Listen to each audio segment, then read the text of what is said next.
ने बच्चे की कुंडली देखी तो उन्होंने एक चौंकाने वाली भविष्यवाणी की। यह बालक 14 वर्ष की आयु में राजकुमारी से विवाह करेगा और भविष्य में राजा बनेगा। यह खबर जंगल की आग की तरह पूरे राज्य में फैल गई और अंततः राजा के कानों तक भी पहुंची। राजा को यह सुनकर गहरा आघात लगा। उसे यह स्वीकार नहीं था कि कोई गरीब और अज्ञात लड़का उसकी पुत्री का पति बने और उसके राज्य पर शासन करे। उसकी आंखों में जलन और ईर्ष्या उमड़ पड़ी। वह हर हाल में इस भविष्यवाणी को गलत साबित करना चाहता था। राजा ने तुरंत सैनिकों को भेजा और नवजात शिशु को उसकी मां से छीन लिया, लेकिन वह सीधे बच्चे को मारने का आदेश नहीं दे सकता था क्योंकि यह उसकी प्रतिष्ठा के खिलाफ था। उसने एक चाल चली, बच्चे को एक लकड़ी के संदूक में बंद करवाकर नदी में बहा दिया। उसका मानना था कि बच्चा या तो नदी में डूब जाएगा या किसी हिंसक जीव का शिकार बन जाएगा। राजा द्वारा नदी में बहाया गया संदूक बहता हुआ दूर एक गांव की ओर चला गया। संयोग से वह एक पंचक्की में जाकर अटक गया। उस पंचक्की का मालिक एक दयालु वृद्ध व्यक्ति था जिसका कोई संतान नहीं था। जब उसने संदूक खोला तो अंदर एक मासूम नवजात शिशु को देखकर वह दंग रह गया। बच्चे की नाजुक मुस्कान ने उसके हृदय को पिघला दिया और उसने उसे अपनी संतान के रूप में पालने का निश्चय किया। वृद्ध व्यक्ति ने बच्चे का नाम वीर रखा और उसे बड़े प्यार से पाला। वीर बचपन से ही बुद्धिमान और साहसी था।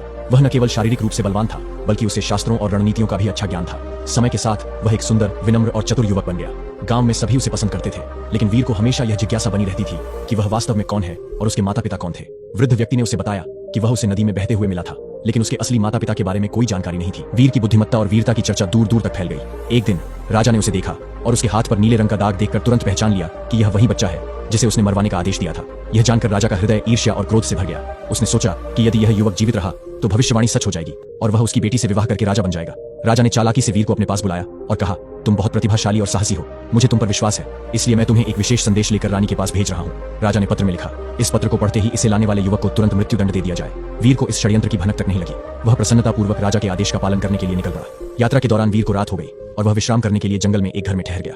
यह घर डाकुओं का था, लेकिन वीर को इस बात की जानकारी नहीं थी। डाकू पहले तो उसे लूटने का विचार कर रहे थे, लेकिन जब उन्होंने देखा कि वह सीधा सादा और परोपकारी युवक है तो उनका हृदय पिघल गया। रात में जब वीर सो रहा था तब डाकुओं ने जिज्ञासावश उसके पास रखा पत्र खोलकर पढ़ा। राजा की क्रूर योजना जानकर वे अत्यंत क्रोधित हुए। उनमें से एक चतुर डाकू ने योजना बनाई और पत्र को बदल दिया। अब उसमें लिखा था, इस युवक का स्वागत किया जाए और तुरंत राजकुमारी के साथ उसका विवाह कर दिया जाए। अगले दिन वीर राजमहल पहुंचा और पत्र रानी को सौंप दिया। रानी ने जैसे ही पत्र पढ़ा वह प्रसन्न हो गई। उसे लगा कि राजा ने खुद इस युवक को अपने दामाद के रूप में स्वीकार कर लिया है। तुरंत राजमहल में विवाह की तैयारियां शुरू कर दी गई। जल्द ही राजकुमारी का विवाह वीर से हो गया। जब राजा महल लौटकर आया और उसने देखा कि उसकी बेटी का विवाह उसी युवक से हो चुका है जिसे वह मारना चाहता था, तो उसका गुस्सा 7वें आसमान पर पहुंच गया। वह सोचने लगा कि सीधे तौर पर उसे मारना अब संभव नहीं, वह अब राजकुमारी का पति था। राजा ने सोचा कि इसे असंभव कार्य पर भेजकर मरवा दिया जाए। राजा ने युवक को दरबार में बुलाया और कहा, यदि तुम सच में मेरे योग्य दामाद बनना चाहते हो तो तुम्हें मेरी एक परीक्षा देनी होगी। युवक ने निडर होकर कहा, मुझे बताइए, मुझे क्या करना होगा।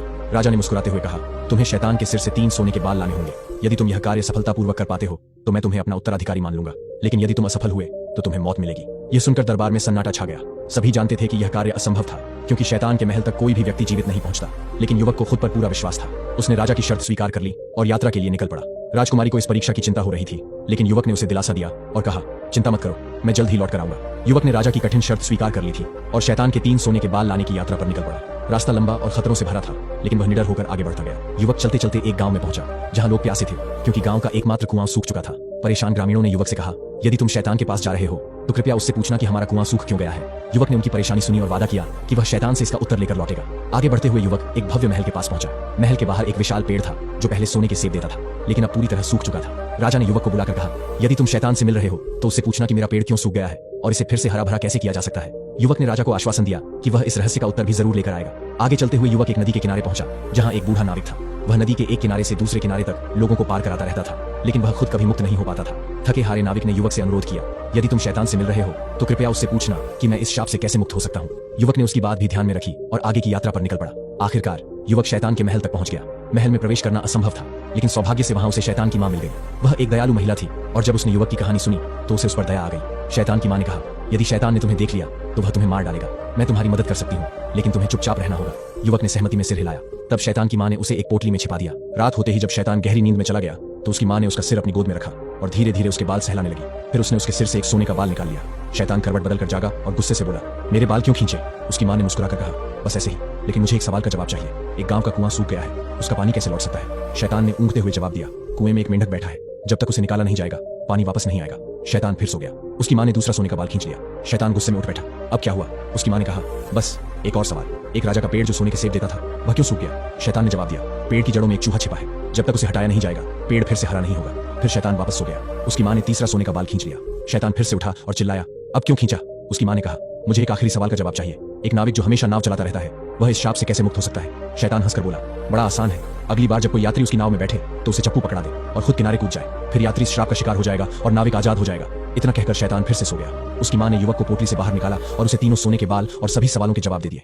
युवक ने शैतान की मां का आभार व्यक्त किया और तुरंत राजा के महल की ओर वापस लौट पड़ा। युवक शैतान के महल से सफलतापूर्वक लौट रहा था। रास्ते में वह पहले उस नाविक के पास पहुंचा जिसने अपनी मुक्ति का उपाय पूछा था। युवक ने उसे शैतान का उत्तर बताया, जब अगला यात्री नाव में बैठे तो उसे चप्पू पकड़ा दो और खुद किनारे कूद जाओ, तब तुम आजाद हो जाओगे। नाविक बहुत खुश हुआ और इनाम स्वरूप युवक को एक बड़ी थैली भरकर सोने के सिक्के दे दिए। इसके बाद युवक उस राजा के महल पहुंचा जिसके सोने के सेब वाला पेड़ सूख गया था। उसने राजा से कहा, पेड़ की जड़ों में एक चूहा छिपा है, जब तुम उसे निकाल दोगे तो पेड़ फिर से हरा भरा हो जाएगा और सोने के सेब देने लगेगा। राजा ने तुरंत अपने सेवकों से चूहा निकलवाया और देखते ही देखते पेड़ फिर से हरा हो गया। प्रसन्न होकर राजा ने युवक को बहुत सा सोना और गहने दिए। आखिर में युवक उस गांव पहुंचा जहां कुआं सूख गया था। ग्रामीणों से कहा, कुएं में एक मेंढक बैठा है, जब उसे बाहर निकाला जाएगा तो पानी फिर से आ जाएगा। गांव वालों ने कुएं में झांका और सचमुच वहां एक बड़ा मेंढक मिला। जैसे ही उसे बाहर निकाला गया, कुएं में पानी भरने लगा। खुशी से झूमते गांव वालों ने युवक को बहुमूल्य उपहार दिए। अब युवक ढेर सारे धन और शैतान के 3 सोने के बाल लेकर राजा के महल पहुंचा। उसने राजा को बाल सौंपे। राजा आश्चर्यचकित और निराश था कि युवक न केवल जीवित लौट आया बल्कि अब वह बहुत अमीर भी हो चुका था। राजा ने जब युवक को सकुशल लौटते हुए देखा और उसके पास शैतान के 3 सोने के बाल पाए तो वह अचंभित रह गया। उसने सोचा था कि यह कार्य असंभव होगा, लेकिन युवक ने न केवल शर्त पूरी कर ली थी बल्कि अपनी बुद्धिमानी से ढेर सारा धन भी अर्जित कर लिया था। राजा को अब कोई बहाना नहीं सूझा। वह चाहकर भी युवक को अपना दामाद मानने से इनकार नहीं कर सकता था। राजकुमारी अपने पति से मिलकर बहुत खुश हुई। पूरे राज्य में इस बात की चर्चा होने लगी कि किस प्रकार एक साधारण युवक ने अपनी सूझबूझ और परिश्रम से असंभव को संभव बना दिया। युवक अब केवल राजकुमारी का पति ही नहीं बल्कि एक बहुत धनवान और सम्मानित व्यक्ति भी बन चुका था। कुछ समय बाद राजा की उम्र बढ़ने लगी और वह शासन करने में अक्षम हो गया। प्रजा ने मांग की कि युवक को राजा बनाया जाए क्योंकि उसने अपनी बुद्धिमत्ता और साहस से सिद्ध कर दिया था कि वह एक योग्य शासक होगा।